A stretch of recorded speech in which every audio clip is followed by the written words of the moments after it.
शांति। ओम शांति। आज का स्वमान, मैं विश्व सेवाधारी हूँ। सेवा एक पुण्य है जो पाप काटती है और सेवा कल्याण करती है, अपना भी दूसरों का भी, लेकिन ठीक विधि पूर्वक हो तो। उसकी विधि में अगर कुछ मार्जिन रह गई तो उल्टा भी हो जाता है। पुण्य के बजाय पाप का खाता भी बन सकता है। ये आज बाबा ने सूक्ष्मता समझाते हुए हमें सावधानी दी है और सेवा की एक गुह्य गति समझाई है। शायद अब तक उन बातों को सेवा हम कितना समझ पाए हैं जो आज बाबा ने समझाई है। मोटे रूप से हम कोई भी यज्ञ का कार्य करने को सेवा मानते हैं, ज्ञान दान देने को सेवा मानते हैं, मनसा से भी दुआएं शक्तियां देना, इस सेवा को भी हम जानते हैं। आज बाबा ने और सूक्ष्मता समझाई है। आज बाबा ने कहा, आप बच्चे सारे विश्व को चैलेंज करते हो, बहुत सारी बातों में चैलेंज करते हैं। पवित्रता सुख शांति की जननी है, हम धरती पर स्वर्ग लाएंगे, भगवान आया है, हमें भगवान पढ़ा रहा है, हम मनुष्य से देवता बन रहे वगैरह, लंबी लिस्ट। तो आज बाबा ने कहा, जिन बातों के लिए आप चैलेंज करते हो उनकी प्रैक्टिकल जीवन में समानता हो, नहीं तो पुण्य के बदले पाप का बोझ बढ़ता जाता है। चैलेंज करते ना बड़ी बड़ी ऊंची ऊंची बातों की, प्रैक्टिकल जीवन में वो दिखना चाहिए। नहीं तो जो ज्ञान सुनाने से पुण्य मिलना चाहिए कि आपने बहुत अच्छा सुनाया कि ऐसे क्रोध ठीक होता है, आपने बहुत अच्छा बताया कि ऐसे ऐसे करो तो इससे जीवन हल्का हो जाता है, खुशनुमा हो जाता है, और आप ही दुखी और रोते दिखाई दो।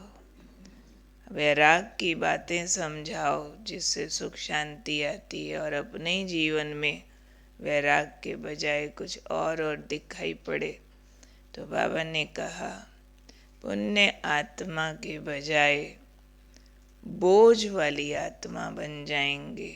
इसलिए अपने आप को सेफ रखो। कैसे सेफ रखो?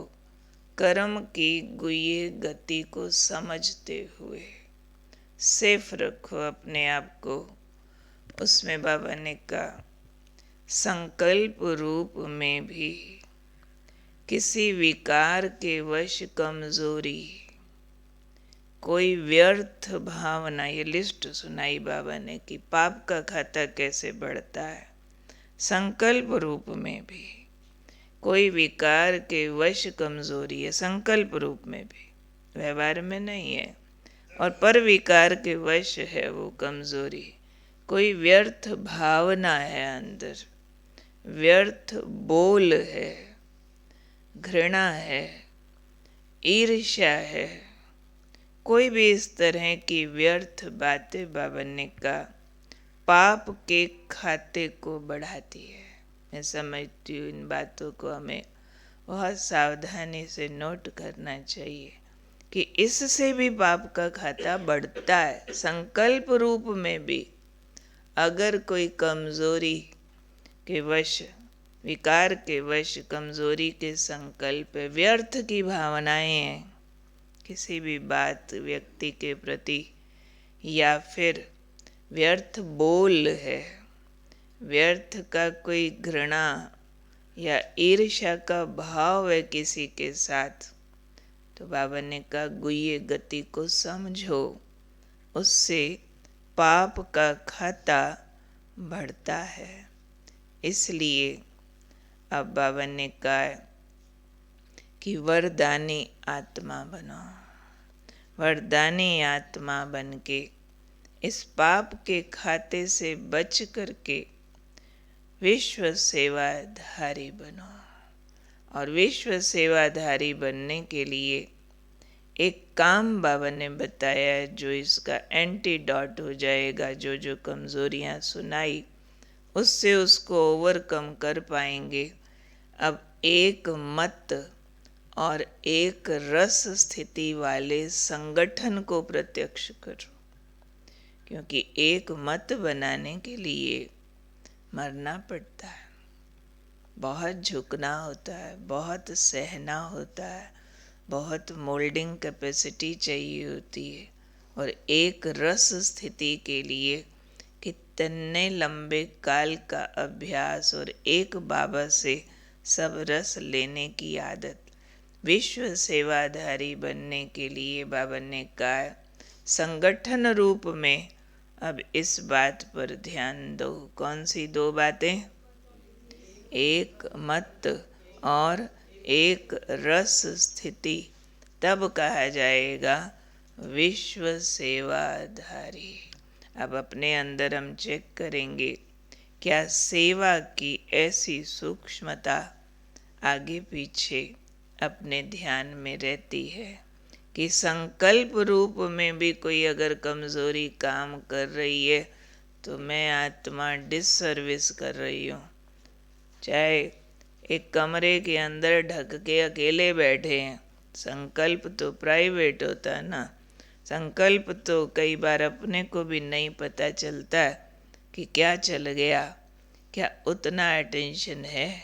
सेवा किसे कहते हैं? नहीं तो हम बाहर के कोई यज्ञ के सहयोगी किसी भी रूप में होते हैं तो अंदर एक कैलकुलेशन आ जाती है ना कि हम करते हैं ये वाली सेवा, बाबा की आज्ञा मानते हैं, हम श्रीमत पर भगवान के कार्य में सहयोगी बने हुए हैं। अंदर हम रजिस्टर कर लेते कि हाँ हम सहयोगी बने हैं, पर एक तरफ हम बाहरी रूप से सहयोगी बने हैं। तभी बाबा ने कहा कि ऐसा ना हो कि पुण्य आत्मा के बदले बोझ वाली आत्मा बन जाए। समझें तो हम ये कि मेरा बैंक अकाउंट बहुत जमा हो गया होगा और जब खाता खोले तो कर्ज चढ़ा मिले, तुम हैरान हो जाएं कि ये क्या हुआ, हमने तो जमा किया था, ये कर्ज कहाँ से आया, हमने तो किसी का लिया ही नहीं, पर भाव और भावनाओं के रूप में लिया, स्थूल रूप में नहीं। लेकिन भाव और भावनाएं, बाबा ने आज शब्द यूज किया, खाता खाली कर देती। कमजोरी के संकल्प, व्यर्थ भावनाएं, व्यर्थ बोल, बहुत अटेंशन चाहिए कि व्यर्थ का बोल खाता खाली करता है। ये फाइनल ट्रूथ है। ये धर्मराज के लॉज आ रहे हैं, ये जबानी बातें नहीं है कि थोड़ी भी कोई बात में कहीं भी किसी भी रूप में घृणा प्रकट करूं, चाहे प्राइवेट अपने घर के एक चीज से घृणा तो विकार यहाँ है ना, प्रकट किसी भी रूप में कर दो, पड़ोसी के लिए करूं या अपने घर की चीज के लिए करूं, विकार तो यहाँ से जनरेट हो रहा है ना। या दूसरे व्यक्ति के लिए करूं या संगठन में करूं, जिस इंटेंसिटी की ये वाली बातें होंगी उस इंटेंसिटी में खाता खाली होगा पुण्य का। इसलिए बाबा ने कहा पुण्य आत्मा भव के वरदानी बनो, विश्व सेवाधारी भव के वरदानी बनो, और कर्म की गुह्य गति को जानते हुए अपने को सेफ रखो। कहा जाता है सेफ्टी फर्स्ट। कोई भी बात में सेफ्टी मेजर्स को सबसे पहले ध्यान रखा जाता है, उसको इग्नोर नहीं किया जाता। उदाहरण सब देते हैं कि नाव में एक सुराख डुबोने के लिए काफ़ी है। आपने नाव कितनी बढ़िया बनाई, लेकिन सबसे ज़्यादा अटेंशन देना पड़ेगा लीकेज तो नहीं, कहीं सुराख तो नहीं, सबसे ज़्यादा। बाकी सब बात पर ध्यान दिया, सुराख ही छोड़ दिया सिर्फ, तो डुबोने के लिए काफ़ी है। ऐसे बाकी हमने सब किया, ज्ञान योग धारणा सेवा सब तरह का सब कुछ किया, लेकिन जहाँ से खाता खाली होता था उस पे ध्यान ही नहीं दिया। उसको अपने तरीके की राइटियसनेस की डेफिनेशंस दे दी कि इतना तो होता है, इतना तो चलता है, ऐसा तो कोई करेगा, नफरत तो आएगी, इतनी बात होगी तो हमें बुरा तो लगेगा, फलाने को मान दिया, नाम दिया, हमें नहीं दिया, ये तो होगा ही, लगा लो लेबल, होगा ही, ठीक है, लगे रहो उसी में। फिर खाता देखोगे तो ठन ठन गोपाल माइनस। भले लगे रहो, लगे रहना है, अगर इन बातों में ही जाना है। राइटियसनेस की लैंग्वेज अंदर से माया बुलवाती है। वो माया की भाषा है जो फील कराएगी कि ये ईर्ष्या द्वेष नफरत छोटे मोटे विकारों की भावना ठीक होती है, या संग के प्रभाव में आ जाते हैं कि यहाँ फलाना करता, हमने किया, क्या बड़ी बात है, ये तो ऐसा होता ही है, यहाँ तो ऐसे ही करते है अपने अंदर की जेलसी, अंदर की नफरत, अंदर का विकार मैच कर दिया, फलाना भी तो करता, लोभ अपना था, मैच कर दिया, वो भी तो खाता ना, आलस अपना था, मैच कर दिया, बाकी भी तो अमृत वेला सोए रहते, मैच कर दिया जानबूझ के। कहीं जेलसी है अंदर का विकार, लेकिन यूज किया कोई भी कारण से। इन कारणों को ड्रामा और धर्मराज नहीं सुनता है। ड्रामा अनुसार तकदीर कैसे बनती है वो आज बाबा बहुत सूक्ष्मता समझा रहे हैं कि तकदीर बनती है एक मत से और एक रस स्थिति से। एक रस मीन्स ए अनडिस्टर्ब्ड पर्सनैलिटी। कोई बात में भी दुख अंदर ना आवे। ईर्ष्या भी एक दुख है, घृणा भी एक दुख है, डिस्टर्बेंस है अंदर की। अंदर में कोई विकार भी एक गैप है, खालीपन है अंदर का। तब कोई भी विकार को हम यूज करते। लोभ कोई यूज किया, कहीं मन तृप्त नहीं है, कहीं मोह कोई यूज किया, कहीं मन तृप्त नहीं है, कहीं खालीपन, अकेलापन। जो जो विकार हम यूज कर रहे हैं ये आत्मा के खोखलेपन को शो करते हैं। उसको हम राइट अंडरस्टैंड करते हैं तो राइट विधि से उस गैप को कवर कर लेते हैं। अगर उसको हम अपने गैप को, कमज़ोरी को ठीक है का लेबल लगा देते हैं तो उसको फिर समाप्त कब करेंगे?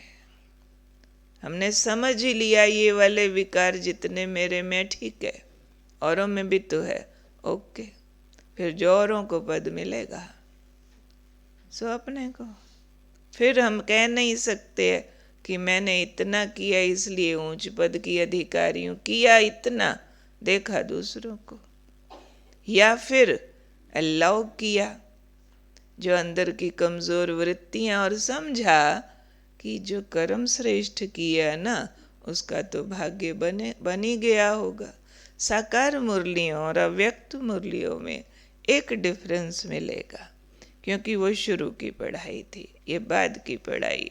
साकार मुरलियों में बाबा अक्सर कहा करते थे कि आप कर्म में नहीं आओ। मनसा में आया तूफान, कर्म में नहीं आया तो आपका हिसाब किताब नहीं बनेगा। पर अभी देखो अव्यक्त मुरलियों में बाबा एक संकल्प भी अल्लाह नहीं कर रहा है, क्योंकि अब संपूर्णता के नज़दीक जाना है। अब पढ़ाई पीएचडी स्टडी पे है। पीएचडी स्टडी वाले को आप इस तरह के छोटे मोटे और सारे सब्जेक्ट अलाउ थोड़े करते हो। एक सब्जेक्ट थॉरो करना होता है, वहाँ थॉरो जाएगा। तो ये बाबा अब संपूर्णता के नज़दीक की बातें कह रहे हैं कि ये चीज़ें बच्चों खाता खाली कर देंगी, अब अलाउ नहीं करो। कमाया आपने बहुत है, जमा भी बहुत किया है, पर कितना लीक हो रहा है जल्दी जल्दी चेक करके उस लीकेज को बंद करो। नहीं तो बिल्डिंग की एक पाइप की लीकेज अगर हमने इग्नोर कर दी, सारी बिल्डिंग गिरने का कारण बन सकती है। अंदर ही रिसता रहा, पानी नींव में जाता रहा और कब बिल्डिंग धड़ाम हो गई मालूम नहीं पड़ेगा। ऐसे ही कहाँ मेरी लीकेज है, कहाँ सूक्ष्म रूप की कमजोरियां, ईर्ष्या द्वेष मैंने अलाउ किया हुआ अपने आप को, व्यर्थ बोल व्यर्थ टाइम, तुरंत चेक करके इमीडिएट उस पर पहले काम करना चाहिए। और उसकी एक ही निशानी है, जहाँ जहाँ मेरे को दुख की फीलिंग आती है, खालीपन उदासी निराशा की फीलिंग आती है, समझो कोई विकार काम कर रहा है। ऐसे नहीं आती है। जहाँ मैं दुखी हूँ लाख सिद्ध कर लो कि फलाना व्यक्ति या बात ऐसी है इसलिए दुख आया, नहीं, मेरे विकार के बिना मेरे पास दुख नहीं आता। दरवाज़ा मेरा विकार है। भले मेरे चारों तरफ दुख के बादल मंडराते रहे, आंधी तूफान आता रहे, मैं दरवाज़ा ओपन करूँगी तो मेरे अंदर घुसेगा। और दरवाज़ा खुलता है कोई ना कोई सूक्ष्म कमज़ोरी से। इसलिए बाबा ने कहा सेवा भी करो पर कमज़ोरियों को भी डॉट लगा के रखो, दरवाजे बंद करके रखो। तब कहा जाएगा कि ये बच्चे विश्व सेवा कर सकते हैं। एक तरफ हमने ज्ञान बहुत सुनाया, दूसरे तरफ हमारी कोई कमज़ोरियाँ दिखी लोगों को और उन्होंने बोल दिया यही भगवान आया हुआ है इनका, बस यही सीख के आते हैं वहाँ पे, तो किया कराया।